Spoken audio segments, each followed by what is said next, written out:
Well Davos 2023 में India का बड़ा रिप्रेजेंटेशन है और कुछ इम्पोर्टेंट बातें हैं जो इंडिया यहाँ पर एट द ग्लोबल स्टेज रख रहा है. Of course if you talk about sustainability, inclusivity और इन्वेस्ट इन इंडिया, किस तरह से अलग अलग सेक्टर्स में भारत एक लीड ले रहा है और वर्ल्ड को बता रहा है कि जी हाँ आइए और हमारे में इन्वेस्ट करिए. बट ये सब चीज़ जो इंडिया बताने की बात कर रहा है ये ज़्यादा अच्छे से समझते हैं from the joint secretary Ratnu ji हमारे साथ यहाँ पर शो में जुड़ रहे हैं, जो जॉइंट सेक्रेटरी या DPIIT यहाँ पर है. सर पहले तो जिस तरह से इंडिया का ये प्रेजेंस है इस बार, हर साल हम देख रहे हैं बढ़ते हुए नज़र आ रही है, और इस बार जो हमारा खास फोकस है वो किस पर है, क्या हम बता रहे हैं as a country, why should people come and invest in us? इस बार का जो हमारा है, हम बहुत ही क्लियर ऑब्जेक्टिव्स के साथ में आए हैं और हमारा ऑब्जेक्टिव ये है कि इंडिया में बहुत कुछ रिफॉर्म्स हुआ है. इंडिया को एक मैन्युफैक्चरिंग का हब बनाने के लिए destination, most preferred destination for investment आज इंडिया को माना जा रहा है दुनिया में, और उसी चीज़ को हम दुनिया के सामने रखना चाह रहे हैं. दुनिया में बहुत कुछ रीअलाइनमेंट ऑफ सप्लाई चेन्स हो रहा है, तो एक तरफ हमारा फोकस है कि एज ए G20 के दौर में भारत को हम किस तरह से निवेश के लिए एक सबसे अच्छे स्थान के रूप में प्रोजेक्ट कर सकते हैं जी, और इसी तरह से हम कैसे इस समय में पोस्ट कोविड सिचुएशन में जो भारत की ग्रोथ स्टोरी है, जो रिकवरी है और जो रेजिलियंस है, उसको देखते हुए आज पूरी दुनिया ये भारत के ऊपर निगाहें गड़ा के बैठी है जी. और इस अवसर को हम जी. खोना नहीं चाहते Okay. थे. इसलिए हम इस नैरेटिव को अक्रॉस अवर बिजनेसेस पूरे डेलीगेशन में हम इसको साथ लेके आ रहे हैं.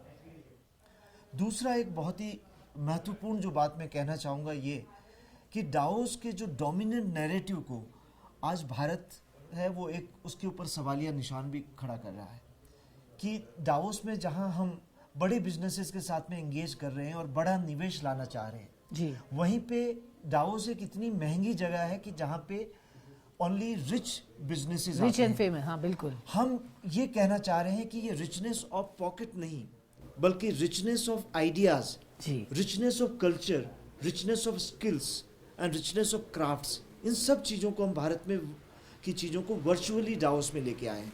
और इन चीज़ों को देखते हुए ऑनरेबल प्राइम मिनिस्टर का जो सबका साथ, सबका विकास, सबका विश्वास का जो नारा है, उसको देखते हुए हमने बिल्कुल. इंक्लूसिविटी लॉन्च हमने जी, क्यूरेट किया है जी. और प्रधानमंत्री का लाइफ और एनवायरनमेंट के स्लोगन और जो विजन है उसको देखते हुए हमने सस्टेनेबिलिटी लॉन्च, ये 2 स्पेस क्रिएट किए हैं और इसमें हम इंडिया का बिहेवियर चेंज जो हमारा कल्चरली रहा है उसको भी दिखाना चाहते हैं और इंडिया का इनोवेशन भी दिखाना चाह रहे हैं. आज क्लाइमेट चेंज परफॉर्मेंस इंडेक्स में जो कि पर कैपिटा इमिशन के ऊपर बेस्ड है 2023 का, भारत G20 देशों में सबसे बेहतरीन परफॉर्मेंस है बिल्कुल हमारा. बिल्कुल. इसी तरह से हमारा देखा जाए तो जो यूरोप के जो अधिकांश देश है उससे हम बेहतर हैं.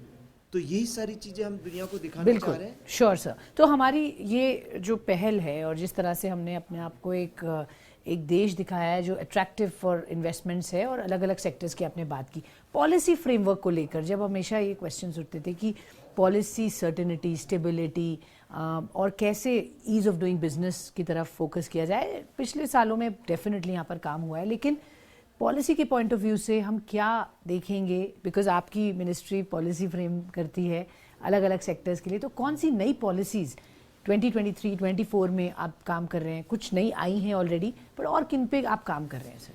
देखिए, जो पॉलिसीज़ पे काम तो बहुत रिफॉर्म्स चल रहा है, जैसे ease of doing business, ease of living, decriminalization of laws, ये सब रोल आउट ऑलरेडी हो चुके हैं. नेशनल सिंगल विंडो जो सिस्टम हम बना रहे हैं, लैंड बैंक के ऊपर काम हो रहा है. तो ये बहुत कुछ ऐसा काम हो रहा है जो कि बहुत ही रिफॉर्मेटिव है, बहुत ही रिवोल्यूशनरी है. श्योर. और इसी के साथ ही साथ हम बिजनेसेस को न केवल भारत की तरफ अट्रैक्ट करते हैं, आकर्षित करते हैं, बल्कि हमारी बहुत ही डेडिकेटेड इन्वेस्ट इंडिया की टीम है जो कि न केवल एक स्टैंड अलोन टीम है, बल्कि हमने उस टीम का मेन स्ट्रीम हर मिनिस्ट्री के अंदर में हमने प्रोजेक्ट डेवलपमेंट सेल क्रिएट करके और एक एम्पावर्ड ग्रुप ऑफ सेक्रेटरी के लेवल पे, तो बहुत ही एक इंस्टीट्यूशनलाइज और स्ट्रक्चर वे में हमने इन्वेस्टमेंट फैसिलिटेशन का मैकेनिज्म, न केवल एक stand alone invest India organization जो इन्वेस्टमेंट प्रमोशन के इवेंट करती है, बल्कि ये सस्टेन्ड रूप में इन्वेस्टर को बिगिनिंग से लेकर, शुरू से लेकर हैंड होल्ड करके pre investment phase, during investment और पोस्ट इन्वेस्टमेंट हम उनको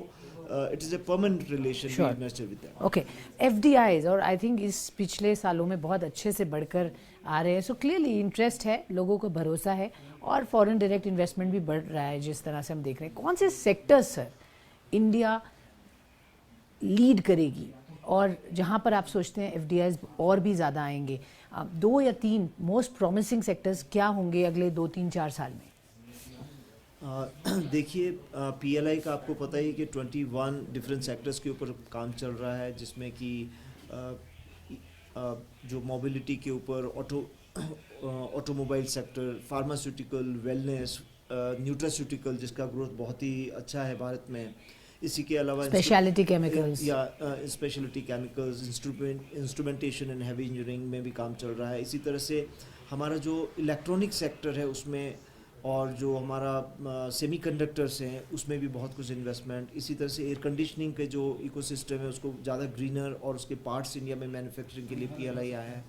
सो there are so many other sector. इसी तरह से हमारा जो रिन्यूएबल एनर्जी का सेक्टर है और सोलर का सेक्टर है उसमें भी बहुत कुछ इन्वेस्टमेंट हमें आ रहा है, और उसमें देखा जाए कि मैन्युफैक्चरिंग बेस बन रहा है.